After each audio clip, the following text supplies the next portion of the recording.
Hi everyone, welcome to online job update. Government of West Bengal backward class welfare ডিপার্টমেন্টের আমাদের যে OBC সংরক্ষণের ব্যাপার আছে, সেই ওবিসি সংরক্ষণের ওবিসি তালিকা বদলে সংশোধনী নতুন লিস্ট আনতে চলেছে আমাদের সরকার।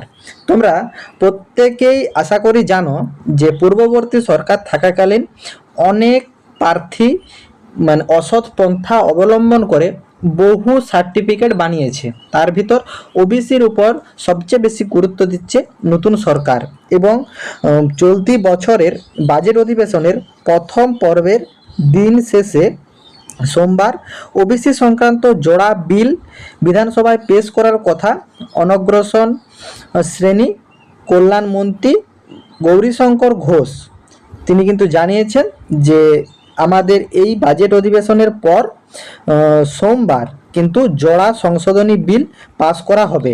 তো এই সংশোধনী বিলগুলোতে কি সংশোধন আনতে চলেছে এবং কি পরিবর্তন হতে চলেছে ওবিসি লিস্ট নিয়ে যাবতীয় আপডেট নিয়ে আলোচনা করব তোমাদের সাথে। ভিডিওটি তোমাদের জন্য ভীষণ ইনফরমেটিভ হতে চলেছে, তাই তোমরা ভিডিওটা স্কিপ না করে শেষ পর্যন্ত দেখতে থেকো এবং তোমাদের যতগুলো হোয়াটসঅ্যাপ গ্রুপ আছে প্রত্যেকটি গ্রুপে ভিডিওটি বেশি বেশি করে শেয়ার করো। যারা এখনও চ্যানেলে নতুন এই রকম লেটেস্ট জেনুইন চাকরির আপডেট এবং ফর্ম ফিল আপের ভিডিও সবার আগে দেখার জন্য চ্যানেলটি সাবস্ক্রাইব করে সাথে থেকো এবং ভিডিওটি ইনফরমেটিভ মনে হলে একটি লাইক দিয়ে যেও। কাস্ট সার্টিফিকেটের মধ্যে সবচেয়ে বেশি যে কাস্টের নিয়ে সমস্যা বিগত বছর থেকে হয়ে আসছে সেটি হচ্ছে ওবিসি কাস্ট নিয়ে। এই ওবিসি কাস্টের নিয়ে বিগত বছর থেকে স্কুল কলেজে ভর্তি, বিভিন্ন চাকরির নিয়োগ, সমস্ত রকম পদ্ধতিতে কিন্তু জটিলতা সৃষ্টি হচ্ছে এই ওবিসি কাস্ট নিয়ে। সুপ্রিম কোর্টের রায় মেনে সাময়িকভাবে এই কেস স্থগিতাদেশ হওয়ার পর আমাদের কিন্তু নিয়োগ পদ্ধতি বা স্কুল কলেজের ভর্তি পদ্ধতি সচল হয়েছিল পূর্ববর্তী বছরে, কিন্তু এই বছরও আবার সেই ঠিক ওবিসি কেস সংক্রান্ত নতুন কিন্তু জটিলতা তৈরি হচ্ছে। ওই যে 10% সংরক্ষণ এবং 7% সংরক্ষণ, টোটাল 17% সংরক্ষণ নিয়ে ওবিসির আবার পূর্ববর্তী বছরের মতনই একটা কিন্তু সমস্যা তৈরি এবং রাজ্যে অন্যান্য অনগ্রসর শ্রেণী ইয়ানি ওবিসি আদার ব্যাকওয়ার্ড ক্লাসেস এই ওবিসি সংরক্ষণের ক্ষেত্রে নতুন কিন্তু পরিবর্তন আনতে চলেছে আমাদের নতুন বিজেপি সরকার। এইখানে তারা যেটা দাবি রাখছে যে জাল সংস্থাপত্র বিলির অভিযোগে কড়া পদক্ষেপ নিতে চলেছে আদালত এবং ওবিসির প্রশ্ন তুলছে। যেটা তোমাদের শুভেন্দু অধিকারী মহাশয় যেটা জানাতে চাইছেন যে চলতি বছরের বাজেট অধিবেশনের প্রথম পর্বের শেষ দিনে ওবিসি সংক্রান্ত জোড়া বিল বিধানসভায় পেশ করার কথা অনগ্রসর শ্রেণী কল্যাণ মন্ত্রী গৌরীশঙ্কর ঘোষের। তার মধ্যে একটি bill the West Bengal backward classes other than SC and ST reservation of vacancy in services and posted amendment bill 2026 যেটা আনা হয়েছিল পূর্ববর্তী সরকারের জামানায় 2022 সালের আইন সংশোধনীর লক্ষ্যে, এবং সেই সঙ্গে পেশ করা হচ্ছে the West Bengal commission for backward classes amendment bill 2026। এই কমিশনের ভিত্তিতেও তার পূর্ববর্তীতে মানে যেটা বামফ্রন্ট সরকারের আমল ছিল 1993 সালের মূল আইন সংশোধন করা হচ্ছে এইবার। এই নতুন আইন সংশোধনের বিলে কি থাকছে, ওবিসি সংরক্ষণ ক্যাটাগরি এ এবং ক্যাটাগরি বি এই দুই ক্যাটাগরি মিলে ওবিসি এ ক্যাটাগরিতে 60-70 ক্যাটাগরি সংযোজিত ছিল এবং ওবিসি বি ক্যাটাগরিতে কিন্তু 78টি তোমার জনগোষ্ঠীর তালিকা ছিল পূর্ববর্তী সরকারের আমলে।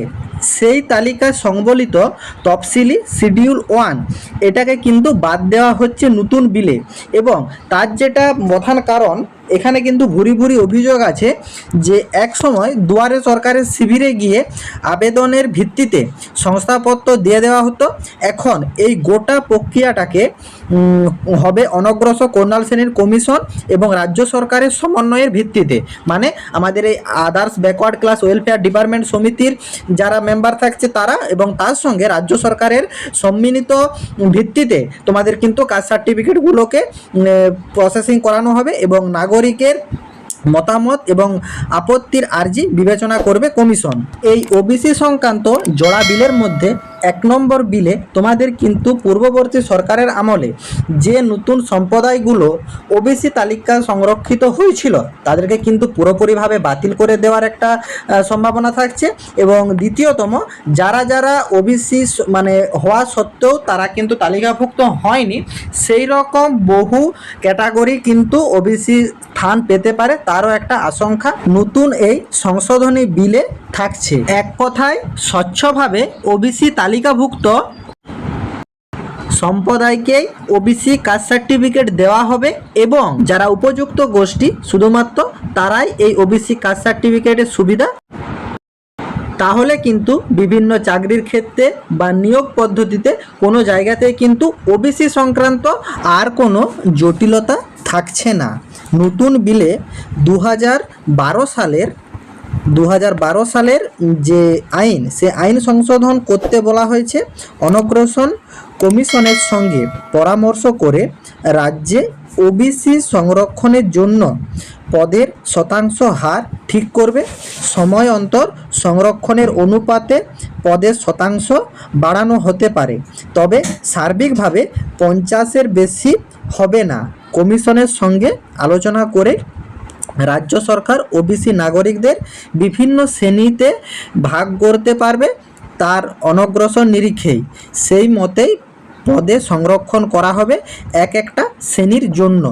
অনগ্রসর শ্রেণীর কমিশন সংক্রান্ত 1993 সালের আইন সংশোধন করার বিলে বলা হয়েছিল যে ওবিসি তালিকার অন্তর্ভুক্তর জন্য নাগরিকরা আবেদন করতে পারবেন। কমিশন সুপার করবে সরকারকে এবং কোনো অংশের অতি অন্তর্ভুক্তি বা কম অন্তর্ভুক্তির বিষয়ে অভিযোগও জানানো যাবে। এই ক্ষেত্রে কমিশনের সুপারিশই মানবে সরকার। কমিশনের সদস্যের মেয়াদ 3 বছর রাখা হয়, তবে সদস্য সচিবের, যিনি রাজ্য সরকারের কর্মরত, মেয়াদ কতদিন থাকবে সেটা সিদ্ধান্ত নেবে আমাদের যে রাজ্যে সরকার থাকবে সেই সরকারই। অতএব ওবিসি সংক্রান্ত 2022 সালের আইন সংশোধনের ক্ষেত্রে সরকারের তরফে যুক্তি দেওয়া হয়েছে প্রসঙ্গত আইনের যথাযথ প্রয়োগের জন্য এই পদক্ষেপ। দ্বিতীয় বিলে সরকারের ব্যাখ্যা এবং কমিশনের কার্যকরী ভূমিকা পালনের জায়গা তৈরি করতেই আইন সংশোধনী আনা হচ্ছে। আশা করি রাজ্যে অন্যান্য অনগ্রসর শ্রেণী ইয়ানি আদার্স ব্যাকওয়ার্ড ক্লাসেস ওবিসি এর জন্য যে সংরক্ষণের কী পরিবর্তন আনতে চলেছে নতুন সরকার, এবং চলতি বছরের বাজেট অধিবেশনের শেষ দিনে যে ওবিসি সংক্রান্ত জোড়া বিল সোমবার প্রকাশের জন্য বিধানসভার একটা বিল পাস করা হবে, সেইখানেও কি বলা হয়েছে এবং ওবিসি তালিকা বদলের যে সংশোধনী লিস্ট কি লিস্ট আসতে চলেছে সেই সংক্রান্ত আপডেট তোমরা ইন ডিটেলসে বুঝতে পেরেছো। কারো যদি কোনো জায়গাতে কোনোরূপ কোয়ারি থাকে কমেন্ট বক্সে কমেন্ট করো, আমি রিপ্লাই করব। টাটা।